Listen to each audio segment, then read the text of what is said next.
Darmadi adalah pendiri direktur pelaksana seluruh bisnis PT Teluk Dejembe, pabrik korek api di Karawang. Suatu saat perusahaan tersebut diakuisisi oleh sebuah perusahaan raksasa dan direorganisasi dengan Darmadi diangkat sebagai direktur baru yang bertugas mengatur perusahaan tersebut.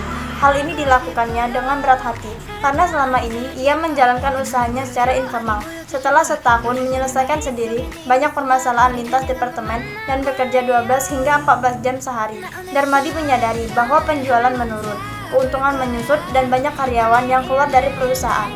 Persoalannya, bagaimana menata kembali PT Teluk Dejembe sebagai perusahaan yang lebih profesional dan meningkatkan penjualan dan keuntungan.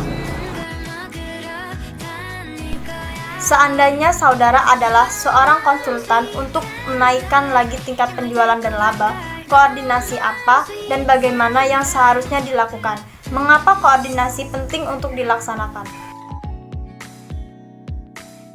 Sebagai konsultan, Darmadi perlu melakukan koordinasi antar departemen untuk menyelaraskan strategi penjualan dan operasional. Koordinasi penting karena dapat meningkatkan efisiensi, menjaga tumpang tindih tugas, dan memastikan semua bagian perusahaan bekerja menuju tujuan bersama. Sosialisasi perubahan dan pelatihan karyawan juga krusial. Untuk meningkatkan produktivitas dan laba penjualan, apakah perusahaan perlu melakukan motivasi?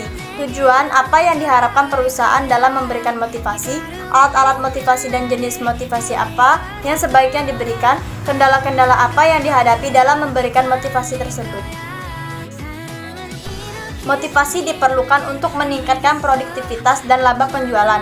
Perusahaan dapat memberikan motivasi melalui insentif finansial, pengakuan kinerja, dan peluang pengembangan karir. Tujuannya adalah meningkatkan semangat kerja, keterlibatan karyawan saat meningkatkan hasil kerja. Kendala bisa muncul jika motivasi tidak sesuai dengan kebutuhan individu atau tidak diimplementasikan secara konsisten. Menurut pendapat saudara, gaya kepemimpinan apa yang cocok untuk perusahaan tersebut? Persyaratan-persyaratan apa saja yang diperlukan oleh seorang pemimpin yang baik sehingga perusahaan dapat mencapai tujuan yang diinginkannya? Gaya kepemimpinan transformasional mungkin cocok, di mana pemimpin menginspirasi, membimbing, dan mendorong inovasi. Seorang pemimpin perlu memiliki visi jelas, kemampuan komunikasi yang baik, serta empati terhadap karyawan.